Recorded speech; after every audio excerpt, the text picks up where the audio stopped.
चर्चा करेंगे।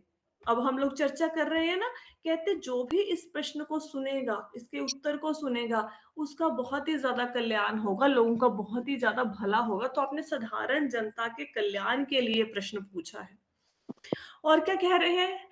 जो इस प्रश्न का कि इंसान का क्या कर्तव्य है, क्या करना चाहिए, क्या नहीं करना चाहिए, क्या सुनना चाहिए, क्या नहीं सुनना चाहिए।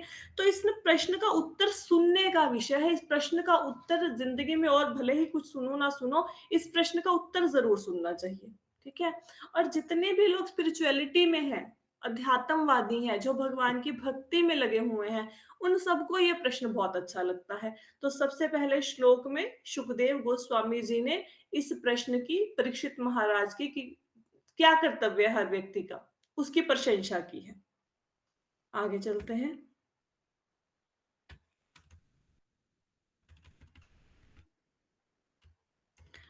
आगे सेकंड उसमें कहते हैं, हे सम्राट, भौतिकता में उलझे उन व्यक्तियों के पास जो परम सत्य विषयक ज्ञान के प्रति अंधे हैं, मानव समाज में सुनने के लिए अनेक विषय होते हैं। यहाँ पे एक शब्द आया है परम सत्य। तो परम सत्य मैंने आपको फर्स्ट कैंटो में समझा दिया, जिसको नहीं समझ आया उनके लिए मैं बता देती हूँ। परम सत्य का अर्थ है राधा कृष्ण, ठीक है? तो सत्य का मतलब है भगवान श्री कृष्ण और परम का मतलब है राधा रानी। तो राधा रानी और भगवान कृष्ण के विषय में जानना, यही परम सत्य है। लेकिन जो लोग भौतिकता में उलझे हुए हैं, इसका मतलब क्या है? जो लोग संसार के कामों में उलझे हुए हैं और जिनको ज्ञान नहीं है, वो दुनिया भर की चीजें सुनेंगे, दुनिया भर की, लेकिन परम सत्य के विषय में नहीं सुनेंगे, राधा कृष्णा के विषय में नहीं सुनेंगे, भक्ति के विषय में नहीं सुनेंगे। अब हम देखते हैं ना अपने आसपास कितने ही लोग हैं, तो सब लोग धन कमाने में, परिवार को पालने में, बच्चों को पढ़ाने में, उनको सेटल करने में लगे हुए हैं। वो बहुत कुछ सुनते हैं। वो सिनेमा घरों में जाके मूवीज़ देखते हैं, मोबाइल पे गाने सुनेंगे, ठीक है? वो यू रील्स देखेंगे यूट्यूब पे, फेसबुक पे सब कुछ फ़ोटोग्राफ देखेंगे, है ना? गाने सुनेंगे और निंदा-चुगली भी सुनेंगे, गॉसिप करेंगे। लेकिन भगवान की बातों के विषय में सुनने का किसी के पास समय नहीं है। कोई नहीं भगवान की बातें करता, ठीक है? तो जो लोग संसार में बहुत ज़्यादा फँसे हुए हैं, वो सब चीज़ों को सुनेंगे लेकिन भगवान के विषय में नहीं सुनेंगे। ये सेकंड श्लोक में बोला गया है। क्योंकि फर्स्ट श्लोक में सुखदेव गोस्वामी जी ने बोला कि प्रश्न का उत्तर सुनना बड़ा बढ़िया है कि मनुष्य का कर्तव्य क्या है। तो परीक्षित महाराज सोचें कि अगर किसी का ये जानना कि मनुष्य को जीवन में क्या करना चाहिए, ये ज़रूरी है, तो लोग जानने की कोशिश क्यों नहीं करते?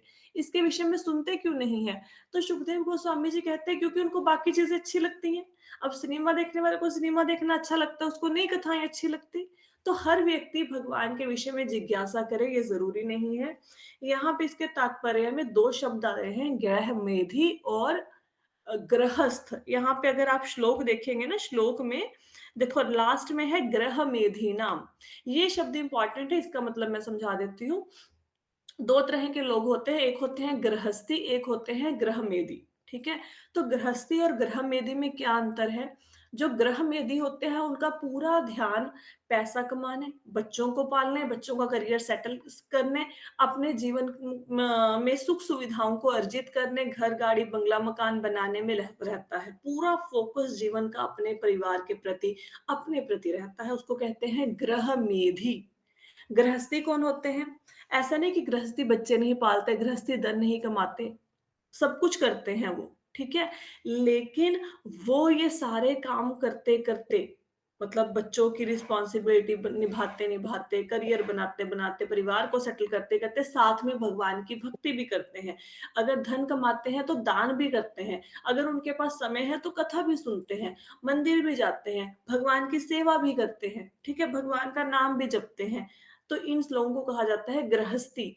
तो हमें गृहमेधी नहीं बनना, हमें गृहस्थी बनना है।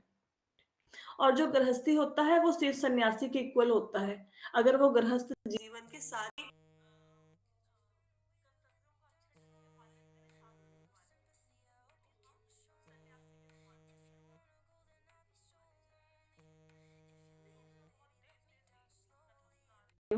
अगर किसी लोग को लगे कि स्पीड ज़्यादा है तो बता देना और ना समझ आए तो भी रोक देना। ऐसे ऋषालु गृहस्थ गृहमेधी का जीवन रात्रि में या तो सोने में या मैथुन में रत रहने और दिन में धन कमाने या परिवार के सदस्यों का भरण पोषण में बीतता है। अब कहते जो ग्रहमेधी होते हैं, ठीक है, गृहस्थी की बात नहीं कर रहे, ग्रहमेधी की, कि जो ग्रहमेधी होते हैं वो क्या करते हैं, रात को तो पूरी रात में या तो सोएंगे या फिर संभोग करेंगे, दो ही काम है उनके पास। तो फिर परीक्षित महाराज पूछे कि ठीक है भाई, रात को सोते हैं, दिन में तो भक्ति करते होंगे? कहते हैं ना, दिन में भी भक्ति नहीं करते, दिन में कमाते हैं वो धन या फिर घर के काम-काज करते हैं, बस 2, रात को सो गए, भोग कर लिया और दिन में धन कमा लिया या फिर काम कर लिया, घर गृहस्थी का काम कर लिया, बस गृहमयदी का जीवन इस प्रकार बीतता है। अब हम लोग देखते रहे साथ में कि हम गृहस्थी हैं कि गृहमेदी हैं, अगर हम गृहमेदी हैं तो अभी से अपने आप को गृहस्थी बनाने का प्रयत्न करना चाहिए। आगे कहते हैं आत्म तत्व से विहीन व्यक्ति जीवन की समस्याओं के विषय में जिज्ञासा नहीं करते क्योंकि वे शरीर, बच्चे, पत्नी रूपी विषाणुमुख सैनिकों के प्रति अत्यधिक आसक्त रहते हैं। पर्याप्त अनुभवी होने के बावजूद भी वे अपने अवश्यम भावी मृत्यु को नहीं देख सकते। यहाँ पे इस पैराग्राफ का क्या मतलब है कि जो ग्रह मेधी लोग होते हैं, उन्होंने एक सेना तैयार की होती है। कौन-सी सेना? इस सेना के सेनापति कौन है? उस सेना के सेनापति हैं ग्रहमेधी स्वयं। जो व्यक्ति सारा दिन सिर्फ बच्चों, परिवार के बारे में, अपने बारे में सोचे, उसने एक सेना तैयार कर रखी है। उस सेना का सेनापति है वो खुद और सेना में सैनिक कौन है? उसकी पत्नी और बच्चे। तो अपनी पत्नी, बच्चों, रिश्तेदारों को मिला के ये समझो कि एक सेना रेडी कर ली। अब क्या करता है, अब सारा दिन कैसे बीतता है, या पत्नी की का ख़्याल रखना है, उसको धन कमा के देना है, या बच्चों के विषय में सोचना है, या अपने विषय में सोचना है। वो इतना ज़्यादा आसक्त है पत्नी के प्रति, बच्चों के प्रति, सगे-संबंधियों के प्रति, पड़ोसियों के प्रति, कि उसको टाइम ही नहीं है वो भगवान के विषय में भी बात करे। उसको कोई फ़र्क नहीं पड़ता जीवन की 4 समस्याओं के विषय में वो बात करे। कौन-सी 4 समस्याएँ हैं हमारे जीवन की? जन्म, मृत्यु, जरा, व्याधि।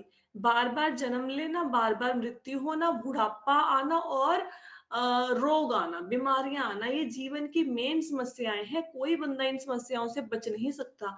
तो इन समस्याओं का हल ढूँढने के लिए या ये सोचने के लिए कि बार-बार मैं धरती पे आता हूँ, कभी इसका बेटा बनता हूँ, कभी उसकी बेटी बनता हूँ, कभी ये मेरी पत्नी, कभी वो मेरी पत्नी, हर जीवन में एक नया संगी साथी मिल जाता है, नए माता-पिता मिल जाते हैं और सुख-दुःख को भोगता हूँ, ये कब तक चलेगा? क्यों नहीं मैं इस जन्म मरण के चक्कर को खत्म करता? ये जानने का किसी के पास कोई टाइम नहीं है। और उनके विषय में क्या बताया है कि ये लोग देखते हैं कि मेरे दादाजी की डेथ होगी, परदादा जी की डेथ होगी, मेरे पिताजी की भी डेथ होगी, तो एक दिन मेरी भी हो जाएगी। तो मेरे आस-पास के लोगों की मृत्यु हो रही है, सारे लोग मर रहे हैं धीरे-धीरे और एक दिन मैं भी मर जाऊँगा। तो मरने से पहले कम से कम ये तो सोच लूँ कि जीवन मिला क्यों था? जीवन में, दुनिया में जन्म लेने का उद्देश्य क्या था? भगवान ने क्यों मुझे इस दुनिया में भेजा था? क्या धन कमाने के लिए भेजा था? या फिर परिवार का पालन-पोषण करने के लिए भेजा था? या कोई और भी काम था? उसके पास टाइम ही नहीं है कि इन बातों के बारे में सोचे। आपने देखा होगा ना, किसी को बोलो मंदिर में आओ तो बंदा क्या बोलता है? नॉर्मली क्या बोलता है? जी समय नहीं है। माला कर लो, समय नहीं है जी, टाइम ही नहीं लगता। और उनके पास बैठो इधर-उधर चुगलियाँ करो, उनके पास 2 घंटे भी निकल आएँगे ऐसे व्यक्तियों के पास, भगवान की भक्ति नहीं करेंगे। आगे चलते हैं। हे भरतवंशी, जो समस्त कष्टों से मुक्त होने का इच्छुक है, उसे भगवान का श्रवण, महिमा गान, स्मरण करना चाहिए, जो परमात्मा नियंतता समस्त कष्टों से रक्षा करने वाले हैं। देखो, अब सुखदेव गोस्वामी से परीक्षित महाराज ने क्या पूछा था कि क्या सुनना चाहिए? याद आया होगा आपको, लास्ट हमने उसमें श्लोक में पढ़ा था, लास्ट चैप्टर के अंतिम श्लोक में, कि मनुष्य को क्या सुनना चाहिए? तो सुखदेव गोस्वामी जी उत्तर दे रहे हैं कि जो मनुष्य चाहता है कि मेरे सारे दुःख खत्म हो जाएँ, सारे कष्ट मेरे खत्म हो जाएँ, उसको भगवान के विषय में सुनना चाहिए और उनकी महिमा का गान करना चाहिए और भगवान को याद करना चाहिए, क्योंकि जो भगवान है वो ही अल्टीमेट कंट्रोलर हैं, सब चीज़ों को कंट्रोल करते हैं और सारे कष्टों से रक्षा करते हैं। ठीक है? अब कई बार आपने देखा होगा जीवन में कोई परेशानी आई तो फटाफट से किसके पास भागते हैं? पंडित जी के पास। अब पंडित जी कहते हैं तेरा राहु, केतु, शनि ग्रह खराब है, तो हम उन ग्रहों को शांत करने में लग जाते हैं।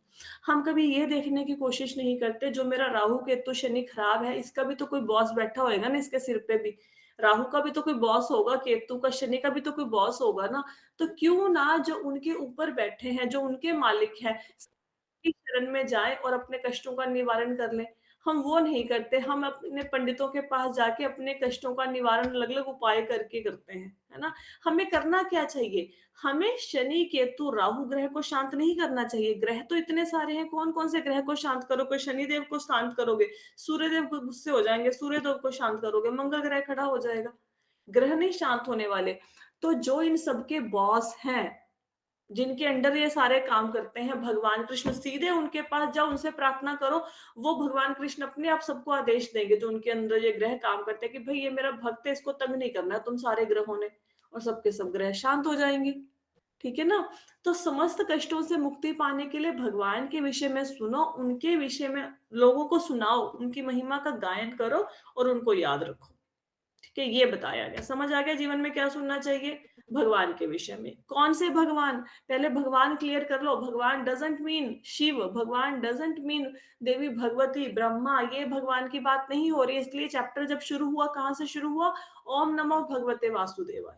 कि भगवान कृष्ण के विषय में सुनना है, क्योंकि वही सबके हेड हैं। जो शिव जी और ब्रह्मा से भी ऊपर है, वो भगवान कृष्ण। जो देवी भगवती योग माया के भी मालिक हैं, वो भगवान कृष्ण को याद करना है हमने। आगे चलते हैं। सुनने के लिए तो समझ आ गया जीवन में क्या सुनना चाहिए। पदार्थ और आत्मा के पूर्ण ज्ञान से, योग शक्ति से या स्वधर्म का भली भांति पालन करने से मानव जीवन की जो सर्वोच्च सिद्धि प्राप्त की जा सकती है, वह है जीवन के अंत में भगवान का स्मरण करना। अब लोग अलग-अलग तरह के तरीके अपनाते हैं भगवान को भगवान से मिलने के। कुछ लोग तो ना अष्टांग योग करते हैं। अष्टांग योग मतलब आपने देखा होगा ना, ऋषि मुनि जंगल में एक पैर पे खड़े होके तपस्या कर रहे हैं, समाधि लगा के रखते हैं। ये योग शक्ति हो गया।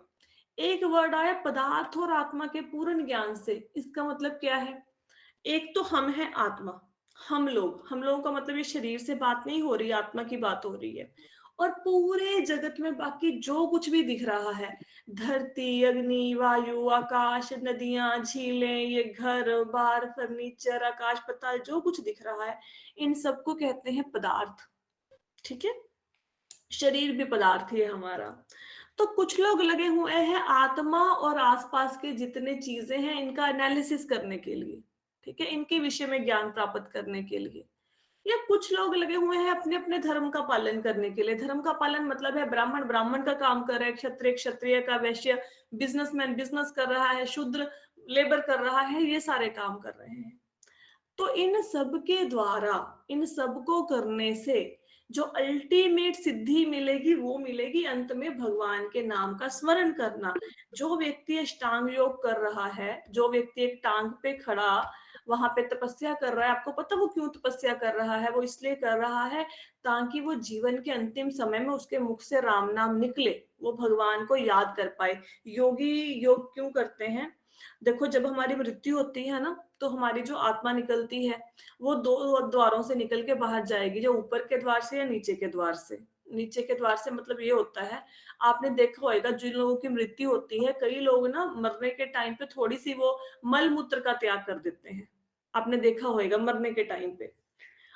तो जो लोग मल-मूत्र का त्याग करके मृत्यु जिनको को प्राप्त होते हैं या फिर अपान वायु के मतलब गैस के थ्रू मृत्यु जिनके पास होती है नीचे के द्वार से, जहाँ से हम मल-मूत्र का त्याग करते हैं, वो निम्न योनियों में गिरते हैं, नीचे की योनियों में गिरते हैं। तो नीचे की ओर से आत्मा नहीं निकलनी चाहिए। तो आत्मा कहाँ से निकलनी चाहिए? कुछ लोग होते हैं जिनकी आत्मा ऊपर से निकलती है, किसी का मुख खुला रह जाता है मरने के टाइम पे, कभी किसी की मृत्यु देखी होगी, किसी की आँखें खड़ी हो जाती हैं मृत्यु के टाइम पे, ठीक है? तो ऊपर के ओर से अगर मृत्यु हो, जो आत्मा है ऊपर के स्थान से निकले वो अच्छा माना जाता है, मुख से निकल जाए, आँखों से निकल जाए।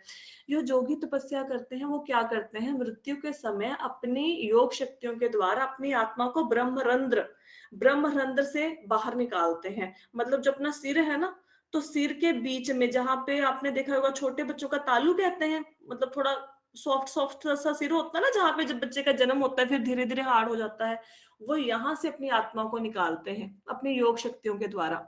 उसका अभ्यास करते हैं पूरी ज़िंदगी कि कैसे आत्मा को इस स्पेसिफिक स्थान से बाहर निकालें, और अगर आत्मा इस स्थान से बाहर निकलती है, वो सीधे जाके परमात्मा को मिलती है। हुँ? और कुछ लोग क्या करते हैं, कुछ लोग करते हैं कि अपने कर्तव्य का अच्छे ढंग से पालन करो। ब्राह्मण ने पूरी ज़िंदगी लोगों को ज्ञान दिया, अपने लिए भी ज्ञान अर्जित किया, वैश्य ने, बिज़नेसमैन ने पूरी ज़िंदगी बहुत ईमानदारी से बिज़नेस किया, साथ में भगवान की भक्ति करी। तो उसको भी अंतिम समय में भगवान की याद आ जाएगी, मतलब जीवन के अंतिम समय में वो भगवान का नाम ले पाएगा। तो जितने भी ये काम हो रहे हैं, जो अष्टांग योग कर रहे हैं, जो अपने कर्तव्यों का पालन कर रहे हैं, जो आत्मा के विषय में ज्ञान प्राप्त कर रहे हैं, इसका अल्टीमेट एम क्या है? क्यों खड़े हैं जंगल में एक टांग के ऊपर? क्यों इतनी गर्मी, सर्दी, बारिश सहन कर रहे हैं? वो इसलिए कर रहे हैं ताकि जीवन के अंतिम समय में भगवान को याद कर लें, क्योंकि ये कहा जाता है, क्या ये है ही सत्य, कि जो मनुष्य जीवन के अंतिम क्षण में भगवान को याद करता है, वो सीधे भगवान की प्राप्ति कर लेता है। लेकिन अगर हम सोचें कि ये तो बड़ा ईज़ी है, मैं मरने वाली हूँ, मरते-मरते मैं बोलूँगी, मेरे मुख से निकले राम और मैं राम बोल दूँगी। अरे भाई, बहुत कठिन है, बहुत कठिन है। मैंने पहले भी आपको ये बात बताई थी, जो जिनसे मैंने भगवत गीता या भागवतम स्टार्ट करी थी, जिन्होंने पढ़ना स्टार्ट किया था, उनके गुरु ने ना उन्होंने अपने गुरु से पूछी ये बात कि अंतिम समय में राम कहना कितना मुश्किल है, 2 वर्ड तो है, राम ही तो कहना है, राम कह देंगे। तो उनके गुरु ने ना उनकी ड्यूटी लगाई, वो यूएसए में रहती हैं। वहाँ पे ना कुछ ऐसे हॉस्पिटल्स होते हैं जहाँ पे अगर बंदा लास्ट, मतलब जीवन के अंतिम क्षणों में, वहाँ पे इमरजेंसी वार्ड में उसको शिफ्ट कर दिया जाता है मनुष्य को। तो वहाँ पे जाके उनको क्या एक्सपीरियंस हुआ कि जो लोग मरने वाले थे, वो उनके पास जाके बार-बार बोलती कि बोलो राम, उनको उनकी आवाज़ ही नहीं सुनती थी। ना आवाज़ सुनती थी, ना उनके मुख से राम निकलता था। और जो मरने वाला व्यक्ति है, कभी तो अपने बच्चों के विषय में क्वेश्चन करने लग जाता था, ये कहाँ है? ये मेरा बच्चा कहाँ है? ये कहाँ है? कोई बच्चा, कोई इंसान मरने के टाइम पे अपने धन की चिंता करने लग जाता था, और कोई इंसान वहाँ पे चीखें मारने लग जाता था मरने के टाइम पे कि ये मुझे लेने आ गए, ये मुझे लेने आ गए, क्योंकि यमराज दिखाई देना शुरू हो जाता है ना, यमदूत इत्यादि, ठीक है? और कुछ लोगों को बोलते थे कि बा बा बोलो राम, राम, उनको सुनाई नहीं देता था राम, राम, लेकिन अगर बोलते थे ना कि आपकी बेटी का फ़ोन आया है, बात कर लो, तो फटाफट से फ़ोन उठा के बात करनी शुरू कर देते थे, कि बाकी लोगों की बातें कान में पड़ रही हैं, और एक्चुअल में ऐसा नहीं है कि वो ड्रामा कर रहे थे, कि बेटी से फ़ोन पे बात कर रहे हैं, बेटी की आवाज़ सुन रही है, राम वर्ड नहीं सुन रहा, कि जीवन में इतने अत्यधिक पाप किए, पूरा ज़िंदगी इतना ज़्यादा घर-गृहस्थी में फँसे रहे कि संसारिक बातें मरने के टाइम पे सुन रही हैं, वो आवाज़ें सुन रही हैं, लेकिन राम की आवाज़ सुननी बंद हो गई। तो अंतिम समय में राम का नाम लेना बहुत मुश्किल है। पूरी ज़िंदगी मुख से कभी नाम निकला होएगा, प्रैक्टिस होएगी तो अंतिम समय में भगवान का नाम ले पाएँगे, अदरवाइज़ नहीं ले पाएँगे। मुख्यतः अध्यात्मवाद ध्यानों एवं प्रतिपत्ति पर है, गुणगान करने में आनंद का अनुभव करते हैं। भगवान की प्राप्ति के तरीके हैं। कोई कहता है जंगल में जाके तपस्या कर लो, कोई कहता अपने ड्यूटीज़ का पालन कर लो, भगवान मिल जाएँगे। कोई बंदा कहता है नहीं, भगवान का साकार रूप नहीं है, निराकार रूप ही भगवान है, ज्योति होती है यही भगवान है। जैसे आपने देखा होगा ना, ब्रह्म कुमारीज़ हैं, निरंकारी हैं, वो ज्योति को ही भगवान मानते हैं, वो साकार रूप को भगवान नहीं मानते, ठीक है? तो कहते हैं ये लोग अलग-अलग तरह के मार्ग बताते हैं भगवान से मिलने के, अलग-अलग तरह की विधियां बताते हैं जन्म मृत्यु के चक्कर से मुक्त होने की, लेकिन इनमें से जो सबसे ऊपर है, सबसे ऊपर की कैटेगरी है, वो क्या करते हैं? वो कहीं जंगल में जाके एक टांग पे खड़े नहीं होते। वो कोई जोत का ध्यान नहीं करते, अपनी आँखें नहीं खराब करते। वो पूरा दिन भगवान की कथा सुनते हैं, कथा लोगों को सुनाते हैं, भगवान के नाम का जाप करते हैं। ये सबसे ऊपर है। उनको कोई मतलब नहीं है विधि-विधानों से। ठीक है? कुछ नहीं करना कि भई दिन में 3 बार स्नान करो, आप ऐसा करो और फिर वहाँ पे जाके कुछ भी कर्म कांड करो। जैसे ना कल किसी का प्रश्न आया था, किसका, पूनम जी का प्रश्न आया था कि लोग कह रहे हैं कि एकादशी का व्रत है तो भगवान को एकादशी का भोग लगाना चाहिए। तो हमारा व्रत है, भगवान का व्रत नहीं है। हम व्रत क्यों रखते हैं? हम इसलिए व्रत रखते हैं ताकि अपने आप को पवित्र कर सकें, भक्ति में आगे बढ़ सकें। लेकिन भगवान को पवित्र करने की ज़रूरत नहीं है अपने आप को। भगवान को देखो, हमारा ना एक गोल है। क्या गोल है? गोल मतलब उद्देश्य है हमारा एक। क्या उद्देश्य है? भगवान की प्राप्ति। इसलिए हम ये सब कुछ कर रहे हैं। लेकिन भगवान का क्या उद्देश्य है? भगवान ने थोड़ी ना किसी और भगवान की प्राप्ति करनी है। उनको तो सब लोग प्राप्त करते हैं, तो भगवान का कोई उद्देश्य नहीं है। तो भगवान इन व्रत नियमों से ऊपर है, तो भगवान को जो मर्ज़ी भोग लगवाओ, भगवान व्रत नहीं रखते। लेकिन जब भगवान मनुष्य रूप में आते हैं, मनुष्य रूप में जब आते हैं ना, तो भगवान जो मनुष्यों जैसे ही कार्य करते हैं, जैसे एक साधारण मनुष्य को करने चाहिए। जैसे एक चैतन्य महाप्रभु को कौन है? राधा रानी और कृष्णा का युगल रूप है। जब चैतन्य महाप्रभु धरती पर आए तो उन्होंने एकादशी का व्रत किया। हैं तो वो भगवान, वो तो राधा कृष्ण का रूप है, वो क्यों व्रत कर रहे हैं? क्योंकि लोगों को सिखाना है कि जीवन को ऐसे जीना चाहिए, एकादशी का व्रत करना चाहिए, इसलिए भगवान जब मनुष्य के रूप में आते हैं, तो वो एकादशी का व्रत करते हैं। लेकिन जब हम भगवान की पूजा करते हैं, लड्डू गोपाल जी को भोग लगाना है या विष्णु भगवान की पूजा करते हैं, तो हम भगवान के रूप में कर रहे हैं। तो उनको एकादशी का भोग लगाने की ज़रूरत नहीं है, ठीक है? जो मर्ज़ी बनाओ, उनको भोग लगवाओ। तो यहाँ पे क्या बताया गया है कि ऐसे लोग जो भगवान की भक्ति करते हैं, उनकी कथा को सुनते हैं, लोगों को सुनाते हैं, उनको कोई विधि-विधानों का पालन करने की ज़रूरत नहीं है। सारे विधि-विधानों से परे हैं वो। अब कोई भगवान क देखो आइडली पितरों का श्राद्ध करना चाहिए, सबको करना चाहिए क्योंकि पितरों का श्राद्ध करते हो ऊपर उनको खाना मिलता है, कई गुना ज़्यादा होके मिलता है, हमें सब पता है। लेकिन अगर कोई बंदा भगवान कृष्ण की भक्ति कर रहा है, ठीक है? और पूरी तरह से अपने जीवन को उसने भक्ति में लगा दिया, वो श्राद्ध नहीं भी करेगा तो उसको कोई पाप का फल नहीं लगेगा। क्यों? क्योंकि वो भगवान कृष्ण की भक्ति करेगा, पितर जो है पितरलोक से निकल के वो भगवान के पास चले जाएँगे। जिस घर में एक विष्णु भक्त या भगवान कृष्ण का भक्त पैदा होता है, उसकी 21 पीढ़ियाँ तरती हैं, ठीक है? फिर वो श्राद्ध ना करे तो कोई बात नहीं, अदरवाइज़ बाकी लोगों को श्राद्ध करना चाहिए। आगे चलते हैं। द्वापर युग के अंत में अपने पिता शील द्वैपायन व्यासदेव से मैंने श्रीमद् भागवतम नाम के इस महान वैदिक साहित्य के अनुपूरक ग्रंथ का अध्ययन किया जो समस्त वेदों के तुल्य है। अब राजा ने इच्छा प्रकट करी थी कि भाई मैं तो 7 दिन में मरने वाला हूँ, मुझे बताओ। सारे ऋषि मुनि जितने वहां पे इकट्ठे हुए थे गंगा नदी के तट पर, उनसे पूछा कि भाई मेरी तो मृत्यु हो जाएगी 7 दिन में, मुझे बताओ मैं 7 दिन में कैसे अपना उद्धार करूं। सब लोग एकमत हो नहीं पाए, सब लोग अलग-अलग तरह की बातें करने लगे, लेकिन शुकदेव गोस्वामी उन्होंने सिर्फ एक बात बताई, डंके की चोट पर बोला कि मैंने अपने पिता व्यासदेव से एक ग्रंथ सुना था श्रीमद् भागवतम, ठीक है? ये ग्रंथ शिरोमणि है, सब ग्रंथों का राजा है और मैंने इस ग्रंथ को सुना, कब सुना? द्वापर युग के अंत में, जब द्वापर युग खत्म होने वाला था, कलयुग शुरू होने वाला था, तब मैंने अपने पिता से ग्रंथ सुना था। ये वेदों को पढ़ने के समान है, आप इस कथा को सुनिए 7 दिन में। उनको एक आंसर दे दिया ना, अब डॉक्टर के पास जाओ, कोई डॉक्टर कहेगा ये दवाई दे दो, कोई बोलेगा ये दवाई दे दो। एक अच्छे डॉक्टर के पास जाओगे उसको बोलो, वो बोलेगा भई ये तेरा बीपी बढ़ता है, ये तुझे गोली लगा दी, ये सुबह-शाम खा ले तो ठीक रहेगा। अच्छा डॉक्टर एक ही दवाई देगा, बढ़िया वाली आपको। तो उन्होंने एक हल बता दिया।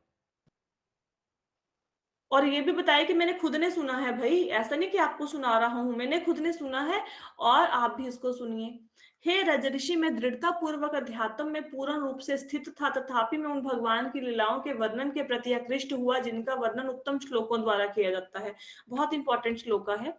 जब सुखदेव गोस्वामी जी का जन्म हुआ, वो 9 महीने में उन्होंने जन्म नहीं लिया था। उनका जन्म हुआ था 12 सालों के बाद हुआ था। 12 साल माता के गर्भ में रहे थे या 12 है या 16 है, I don't know the exact age मैं कल बता दूँगी। आपने 14 बताया था, 14 शायद। शायद मैं कल चेक करके बताऊँगी। चलो सपोज़ करो मतलब 14 ईयर लेट्स सपोज़ एग्ज़ैक्ट मैं कल आपको संख्या बता दूँगी। तो वो इतनी देर माता के गर्भ में रहे। माता के गर्भ में रहे, क्यों नहीं बाहर आए? वो माता के गर्भ में इसलिए रहे, वो कहते कि हालाँकि देखो सुखदेव गोस्वामी जी कहाँ पे बैठे हैं? व्यासदेव जी के आश्रम में उनका जन्म हुआ। व्यासदेव जी की पत्नी के गर्भ में वो थे। तो व्यासदेव जी के आश्रम में दिन-रात हवन, यज्ञ, पाठ, पूजा, ग्रंथ, वेद इनका पाठ होता रहता था। क्योंकि वेद व्यास जी ने खुद वेद लिखे हैं, पुराण लिखे हैं, ग्रंथ लिखे हैं, ठीक है? तो गर्भ के अंदर ये सब कुछ सुन-सुन के उनको कितनी ज़्यादा ज्ञान हो गया होगा। ज्ञान हो गया तो उनको समझ आ गई कि दुनिया ही सारे अम, फसादों की जड़ है। जैसे ही दुनिया में इंसान पैर रखता है, वो माया के चक्कर में फँस जाता है। फिर मैं बाहर आऊँगा तो पिताजी शादी कर देंगे, मैं घर गृहस्थी में बंध जाऊँगा, फिर मैं जन्म मृत्यु के चक्कर में बंध जाऊँगा। तो मैं बाहर आऊँगा तो भगवान की माया जो सबको मोहित करती है, मुझे भी मोहित कर लेगी, इसलिए मैं गर्भ से बाहर नहीं आऊँगा। तो गर्भ से बाहर नहीं आए। अंदर बैठे रहो, अंदर देखो कितना कष्ट है। गर्भ के अंदर रहना कोई ईज़ी है? पहले तो उल्टा लटकना पड़ता है, फिर माता मीठा तीखा खाए और बालक के उसको शरीर को लगता है, फिर वहाँ पे गर्भ के अंदर अगर बाहर आपका स्टूल, आपका मल-मूत्र 2 दिन पड़ा रहे, उसके अंदर कीड़े चल जाते हैं, तो गर्भ के अंदर जो मल-मूत्र पड़ा है, अंदर भी तो कीड़े ही चल रहे हैं और हमें गैस बनती है, सपोज़ तेजाब बनता है, लोग कहते हैं ना एसिड बन गया, गैस बन गई, तो अंदर एसिड है हमारे पेट के अंदर एसिड है, एसिड बना पड़ा है। अब तेजाब के अंदर उल्टा रहकर कीड़े से कटवाना अपने शरीर को ईज़ी है क्या? लेकिन फिर भी सुखदेव गोस्वामी जी कहते हैं गर्भ के अंदर रह लूँगा, दुःख में बाहर नहीं आऊँगा क्योंकि जो माया डसेगी वो इन कीड़ों के डसने से भी ज़्यादा खतरनाक है। तो फिर व्यासदेव जी ने उनसे प्रार्थना करी, भगवान ने उनको स्वयं बोला कि आप बाहर आओ गर्भ से। क्यों बाहर निकालना था? क्यों व्यासदेव जी ने बाहर निकालना था? क्योंकि श्रीमद् भागवतम सुनानी है और श्रीमद् भागवतम सुखदेव गोस्वामी के मुख से आगे निकल के परीक्षित महाराज तक जाएगी और फिर पूरी दुनिया में श्रीमद् भागवतम फैलेगी। तो सुखदेव गोस्वामी श्रीमद् भागवतम के वक्ता हैं। तो उनको इसलिए गर्भ से बाहर निकालना ज़रूरी था। अगर वो बाहर ना निकलते तो श्रीमद् भागवतम बाकी लोगों तक पहुँचती कैसे? तो भगवान ने जब उनको आशीर्वाद दिया कि योग माया आपके ऊपर प्रभाव नहीं डालेगी, आप गर्भ से बाहर आओ, तो सुखदेव गोस्वामी जी गर्भ से बाहर आए। तो गर्भ से बाहर आए तो जन्म लेते ही जो नाल काटते हैं ना, जो माता के साथ बच्चा एक नाल से बंधा होता है, फिर वो काट देते हैं, कॉर्ड को कट कर देते हैं। तो उसी को लपेट लिया अपने शरीर के, मतलब जहाँ पे मतलब लंगोट पहनते हैं, वहाँ पे नाल को ही लपेट लिया और भागे जा रहे हैं। और व्यासदेव पीछे-पीछे भागे जा रहे हैं उनको रोकने के लिए। क्यों भाग रहे हैं कि घर नहीं रहूँगा, घर रहूँगा तो फँस जाऊँगा। अब व्यासदेव जी पीछे-पीछे इसलिए नहीं भाग रहे क्योंकि उनको पुत्र का मोह था कि मेरा बेटा जन्म लेते ही भाग गया, इसलिए नहीं भाग रहे पीछे-पीछे। वो क्यों भाग रहे हैं उनके पीछे-पीछे कि भई रुक जा, तुम्हें श्रीमद् भागवतम सुनानी है, फिर तुमने दुनिया को सुनानी है, परीक्षित महाराज को सुनानी है। अब सुखदेव गोस्वामी नहीं रुक रहे। तो जब नहीं रुके, किसी साधन से नहीं रुके, तो व्यासदेव जी ने अपने शिष्यों को बोला कि जाके उन भागते-भागते ही उनको 2 श्रीमद् भागवतम के श्लोक सुनाओ। तो भागते-भागते गए और सुखदेव गोस्वामी को 2 श्लोक सुनाए श्रीमद् भागवतम के। तो 2 श्लोक इतने सुंदर थे, इतनी सुंदर भगवान का महिमा गान किया गया था उसमें, तो सुखदेव गोस्वामी जी हालाँकि वो निराकार की पूजा करते थे, वो पहले ब्रह्म ज्योति की पूजा करते हैं ना जो ज्योत की, वो उसके उपासक थे। मतलब गर्भ से वो एक ढंग से निराकार के उपासक थे। वो भगवान के साकार रूप में विश्वास नहीं रखते थे। लेकिन जैसे ही उन्होंने भगवान के विषय में 2 श्लोक सुने, उनको इतना अच्छा लगा, इतना बढ़िया लगा कि वो घर वापस आ गए और पिताजी से पूछा कि ये 2 श्लोक कहाँ से सुनाए हैं? पूरा सुनाइए। तो सुखदेव गोस्वामी को कोई इच्छा नहीं थी किसी चीज़ की, वो तो विरक्त थे, जन्म से ही विरक्त थे। ना घर, स्त्री, संतान, ना मुक्त होने की इच्छा, कोई इच्छा नहीं थी। फिर भी उन जैसे मुक्त आत्मा जिनको कुछ नहीं जीवन में चाहिए था, उन्होंने अपने पिता से 18,000 श्लोकों वाली श्रीमद् भागवतम सुनी। ठीक है? बहुत बड़ी बात है। तो उन्होंने सुनी तो बता रहे हैं कि मैं भी ऐसा था। मैं भी कोई भगवान में वो नहीं था, मेरी साकार रूप में कोई रुचि नहीं थी भगवान कृष्ण में, मैं तो ब्रह्म ज्योति के ऊपर ध्यान कर रहा था। लेकिन मेरे कान में जब वो श्लोक पढ़े, तो मैं भगवान के प्रति, उनकी लीलाओं के प्रति आकृष्ट हुआ। कौन से भगवान? उत्तम श्लोक भगवान, बार-बार एक वर्ड आएगा उत्तम श्लोक, भगवान को उत्तम श्लोक कहते हैं। क्यों? क्योंकि भगवान की स्तुति उत्तम श्लोकों से की जाती है। मतलब चुनिंदा बेस्ट वर्ड से भगवान की स्तुति की जाती है।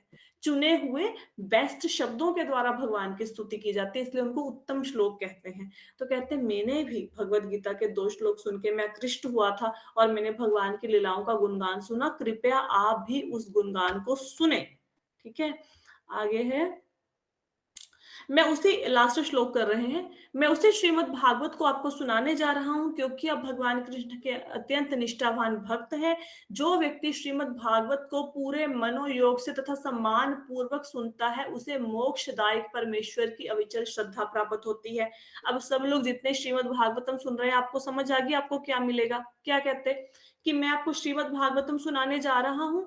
किनको सुनानी चाहिए? जो भगवान कृष्ण के भक्त हैं। उनको सुनानी चाहिए, तो सब लोग भक्ति बैठे हैं ना यहाँ पे। और क्या कहते हैं, जो मद भागवत को पूरे मनोयोग से, मनोयोग का मतलब होता है शांत होके। कई बार क्या होता है हम श्रीमद् भागवतम सुनते हैं, साथ में किचन का काम चल रहा है, ठीक है? साथ में हम लोग मतलब ऐसे पूरा मन लगा के नहीं सुन रहे, हमारा मन इधर-उधर भटक रहा है, तो ऐसे नहीं, पूरे ध्यान से एकाग्र होके श्रीमद् भागवतम को सुनो और सम्मान पूर्वक। ऐसा नहीं कि चलो कथा चल रही है जी, कोई बात नहीं, आधे घंटे की कथा है, बोल-बोल के चुप हो जाएँगे, कोई बात नहीं। सम्मान के साथ, पूरी रिस्पेक्ट के साथ, एकाग्र होके जो इस कथा को सुनेगा उसको क्या मिलेगा? मोक्ष, जन्म मृत्यु के चक्कर से मुक्ति। और सिर्फ जन्म मृत्यु के चक्कर से मुक्ति नहीं मिलेगी, भगवान कृष्ण भी मिलेंगे। तो मैंने आपको एक बात बताई थी ना कि जैसे ही आपके मन में ये बात आई कि मुझे श्रीमद् भागवतम सुननी है, बस मन में एक इच्छा आई, ना आपने श्रीमद् भागवतम की बुक खोल ली, ना किसी के पास सुनने गए, ना बुक खरीदी, ना आपके घर में श्रीमद् भागवतम की बुक है। सिर्फ मन में एक इच्छा आई कि श्रीमद् भागवतम सुननी चाहिए। इतना सोचने मात्र से भगवान कृष्ण इमीडिएटली आपके हृदय में आके बैठ जाते हैं। सिर्फ सोचने से, सिर्फ सोचने से। इतना ज़्यादा इस ग्रंथ का महत्व है, तो अगर सुनोगे तो क्या प्रभाव पड़ेगा उसका तो वर्णन करना ही कठिन है।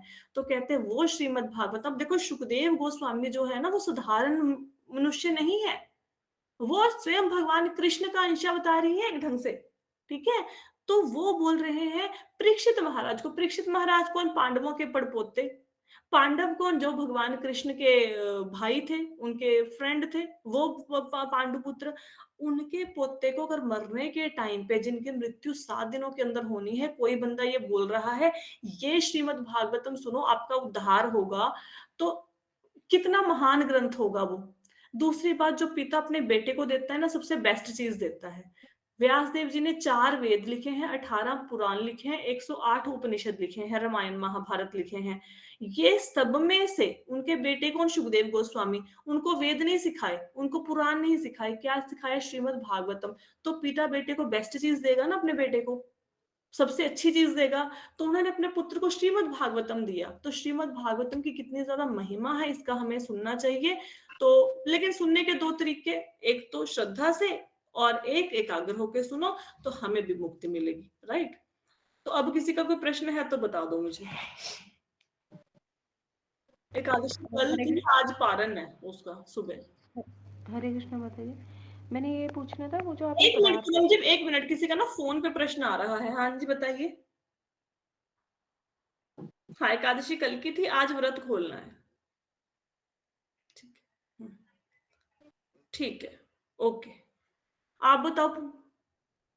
हाँ जी, हाँ हाँ जी। जी। हाँ माता जी, जी, मैंने ये पूछना था, बताइए। वो जो आपने पदार्थ और आत्मा का बताया था, हाँ, तो हाँ। उसमें आपने जैसे आत्मा तो हो गया, जो आत्मा होती है ना, पदार्थ ये मतलब हमारा भौतिक शरीर तत्व, हो गया। भौतिक तत्व। हाँ जी, हाँ जी।